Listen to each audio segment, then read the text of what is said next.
Exacto. Okay, so now it's time to talk about detailing. And so in the next section, I'm going to show you how I created the details for this model that you see rendered here in Redshift for Maya, as well as how I did some of the polypaint directly in ZBrush. So back in ZBrush, let's start with the bottom of the cephalothorax here, doing some detailing. So I'm going in, I've added some surface noise to the model, and then I'm doing mask by noise and just kind of using various brushes like the clay brush to kind of bring out that surface noise. So you can see I have a fine detail on here. I'm doing that to the spiky thing as well. And then I'm using the Damien standard brush to kind of create little cracks and crevices in the surface, just refining what I already have and really building it out.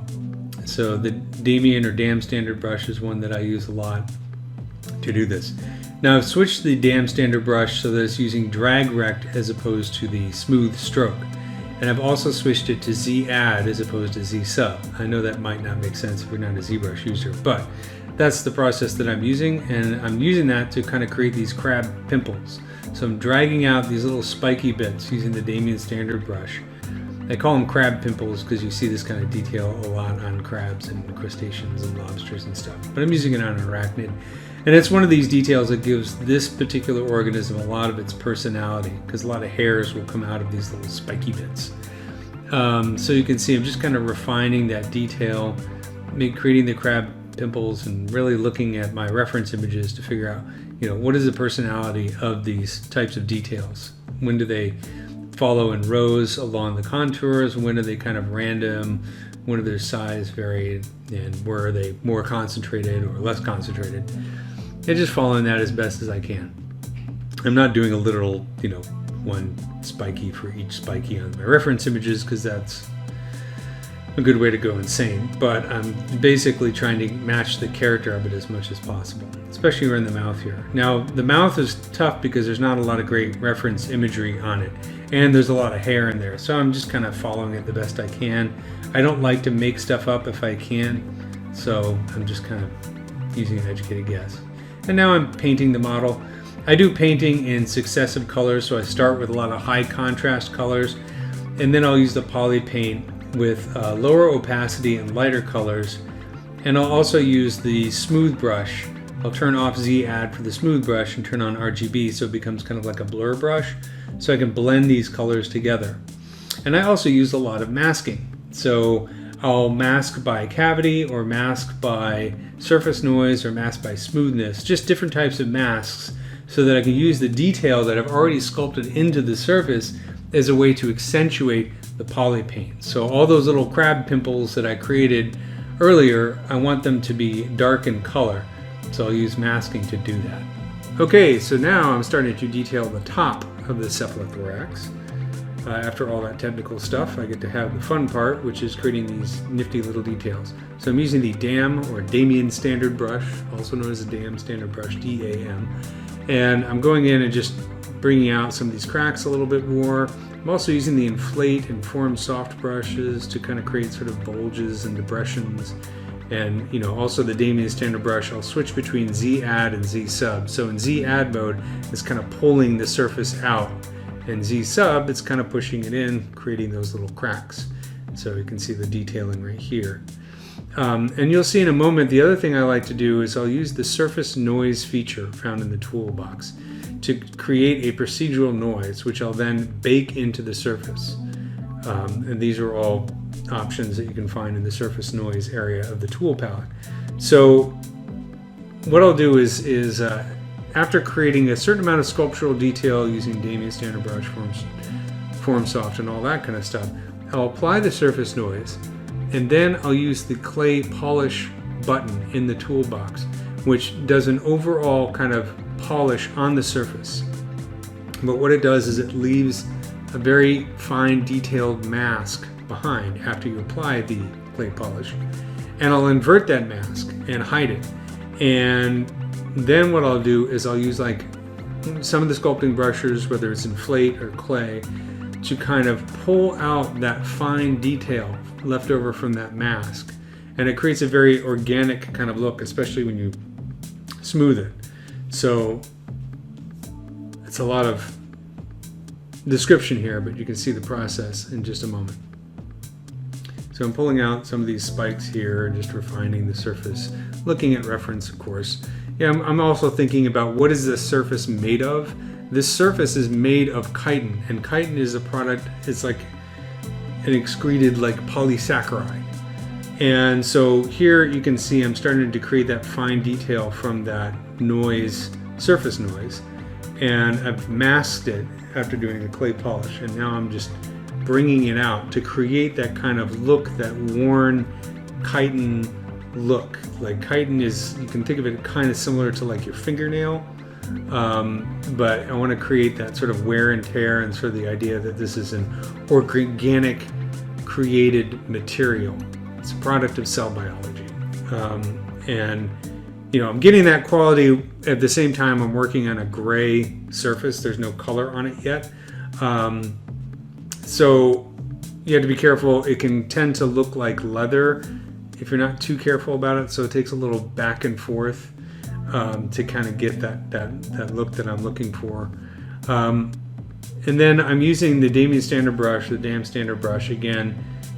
I'm creating lots of itty bitty little holes on the surface using the drag rect feature to refine some of the crab pimples that I did before, but I'm also alternating between using Z add and Z sub with the Dam Standard brush, so that you can see sometimes the pores are pushing into the surface, like right there, and sometimes they're pulling out to create these little spikies. And this is kind of alternation between these porous parts and these spiky bits that give the surface its personality. It gives it that sort of intimidating look and that creepy alien look that I want. And so these are all the various different ways I'm creating the detail. And then of course I do all the sculptural stuff and the fine detail before I get into painting, because this fine detail that I'm sculpting into the surface, I can use that as masks when I go in and paint the surface. So that kind of saves time, but it also accentuates some of that detail, because if you look at the reference imagery, a lot of these spiky bits that come out are very dark in color, and they contrast with sort of lighter areas around it. Or sometimes you just have a contrast in hue or contrast in color, which really, or contrast in value rather, which really kind of makes them pop and really draws the eye to the surface. Makes it look nice and alien. So like I said, this is my favorite part of the surface. All the technical stuff, the retopo, the projection, all that other things that I've worked so hard to do, this is the payoff at this moment. All right, so now I'm poly painting the surface, and I've created a mask, so cavity mask or mask by smoothness. And again, I'm kind of painting in passes, alternating light colors and dark colors to really kind of bring out the surface, and of course matching my reference. I really like how on the reference imagery I had this nice white boundary where those spiky bits are that really kind of frames the surface. Used a little mask by Peaks and Valleys to mask out the spiky parts. I'll do the same thing on here on the abdomen. So these are the tergites of the abdomen. So I'm finally getting around to sculpting the detail on this. And I'm going to do some painting as well. The problem with this particular organism is if you look at reference images online, there's a lot of variations in the way that the color looks, because, you know, over time, as this animal grows and matures, it molts several times throughout its lifespan.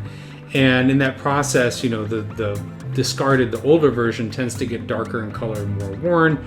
If you look at a freshly molted version, there's like light cream and green colors and really vibrant colors. Whereas if you look at an older one, they tend to be worn out. They have darker colors and different hues. And so you kind of have to sort of pick the one that you like the best that represents this organism in this particular period in its life. And since most of my reference comes from a discarded molt, it's going to end up looking a little bit darker. So I'm talking about colors while you're looking at this gray surface, and this is kind of a review, a lot of the same techniques that I used on the cephalothorax. You notice that I have separated the tergites now into individual pieces. So this is the stuff on the top of the abdomen, and there's a space in between them. I do have a surface that is in the inside of the abdomen as well. But if you look at reference images, that this abdomen can expand quite a bit, and so there is soft tissue underneath the tergites and between the tergites so that they can expand and contract as well. So for that reason, I wanted to keep them as separate pieces. But it's a little bit tricky trying to figure out exactly how they fit together, depending on you're looking at a molt where there might be overlapping pieces, or a living organism where they might be separated and you can see that soft tissue. Okay, so back to polypainting. Now that I've sculpted the details on this surface, I'm dialing in dark colors. So there's a lot of light and dark contrast in various spots. I found this one picture of the abdomen that had a particularly beautiful kind of cracked look to the colors on the surface. I'll get to that in a moment. Right now I'm creating this underlying passes of color, again using a lot of masking techniques, so mask by smoothness, mask by cavity, and then painting while that mask is applied to create sort of this detail based on what I've already sculpted on the surface. So now I'm kind of painting in that kind of random cracked-like, marble-like pattern that I've seen in at least one photograph of this animal. And you can see I have symmetry turned off so that it doesn't look artificial. And I'm also using the smooth brush with RGB turned on and Z-add turned off to kind of blur the colors together.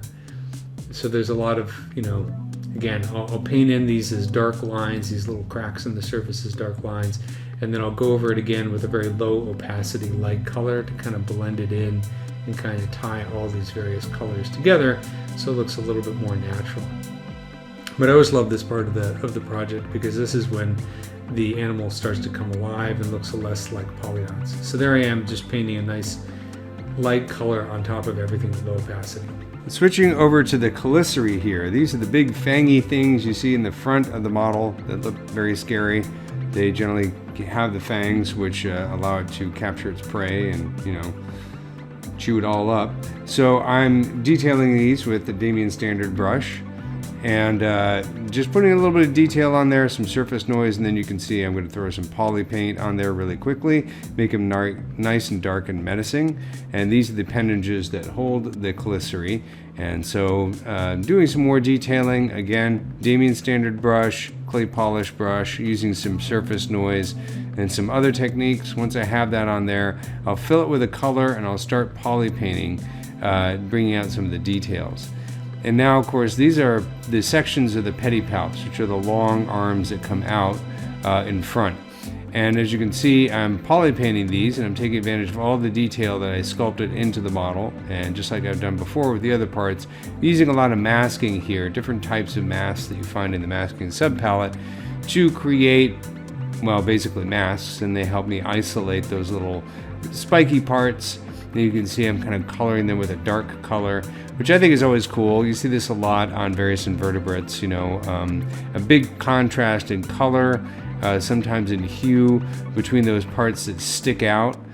Sometimes I think it's because those parts are thinner, so they age a little bit faster on the organisms, and they tend to turn darker color faster than the rest of the organism. At least that's my theory or my understanding of it. But they also have a nice way of kind of drawing attention to those spikes and make it look more menacing, which is not a bad strategy when you're trying to scare off potential predators that are trying to, eat you. And it also just makes it look cool. And so a lot of these techniques, this thing is so much like a crab, even though it's not. It's an arachnid, not a crustacean. But a lot of these techniques, I'll use also on crabs and other crustaceans. So the time lapse here is getting a little wacky with the camera there, so I apologize for that. Hopefully it's not causing any kind of difficulty in viewing it, and you get the general idea of my techniques for poly painting these parts of the model. Okay, so here's the finished model in ZBrush, and you can see that I painted the body and the chelicerae and the pedipalps using poly paint. I didn't do the legs. I did the legs in Substance. So you can see that's what the model looks like here in ZBrush. And if we switch over to Maya, you can see here's what the UV layout looks like in Maya for all the various different parts. And it is a fairly high poly model at the end of the day. I kept it pretty high poly. These days I probably would probably make it a bit lower because that's kind of heavy. But for whatever reason, I decided I want to preserve the detail in the body, and so I kept it pretty high. Let's take a look in Substance. So you can see this is what base color looks like here in Substance. And in terms of the overall approach I used in Substance, I kept things pretty simple. Basically, I brought in the poly paint on those parts that I poly painted in ZBrush, and then I did the legs here in Substance. And a lot of it was just basically fills and painting it, and some painting masks, and just using some very simple presets like some plastic presets. Take a look at the material. This is what the material looks like in Substance. Of course, I ended up rendering it in Redshift for Maya. So that's what it looks like in Substance. Pretty cool. It's one of my favorite organisms of all time. Take a closer look at the antenna here so you can see how I actually did divide it into segments. So I sculpted these parts in ZBrush, and then I used that as a way to guide myself in Substance for painting. So you can see I put little white parts, or lighter color parts, in between the darker segments, which helps bring them out. Of course, that's based on reality as well. So here in Maya, I created a very simple rig, you know, just to get something going here, a little bit of IK and some basic controls. My rigs are, you know, I usually make my rigs for me, so they could always be improved. I like to keep them nice and simple. And, you know, there's not a whole lot of super custom controls on here, but just enough so I can make it move around a bit and, you know, have some fun with animating it. You know, various different limbs, and then like the abdomen, I have this control, whoops, this control right here for the whole thing, and then this one right here, and some basic, like simple motions that I can do if I want to do a little bit of a bend or a twist there in the abdomen. Usually do it with a bit of exaggeration so I can overshoot if I need to. But yeah, nothing super crazy in this rig. I don't think I even have FK, IK controls on here. It's just basic IK on the legs, and then some on these little whip guys right here.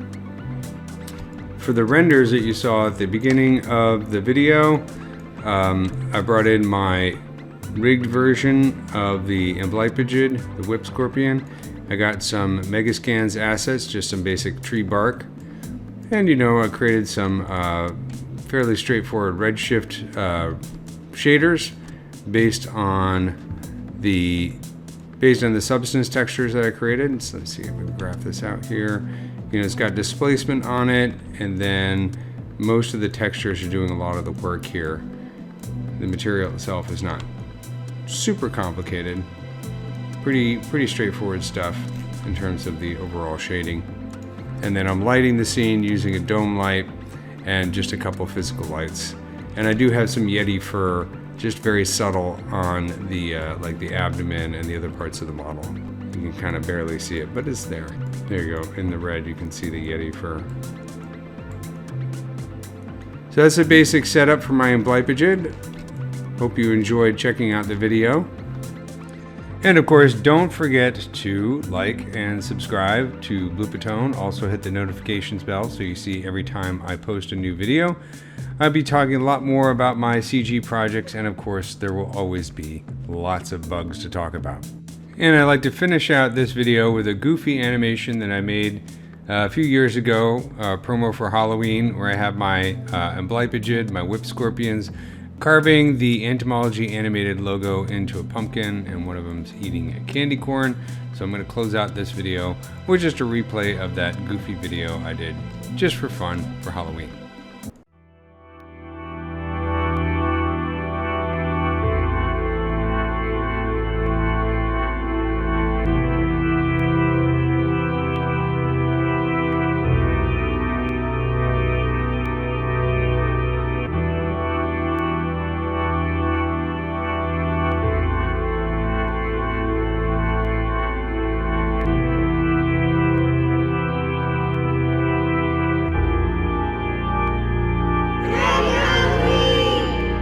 It's Entomology Animated, celebrating the amazing biology of insects using the power of digital animation. Ding. Okay, technically, Amblypygids are arachnids, not insects. And this candy corn is disgusting. Pew.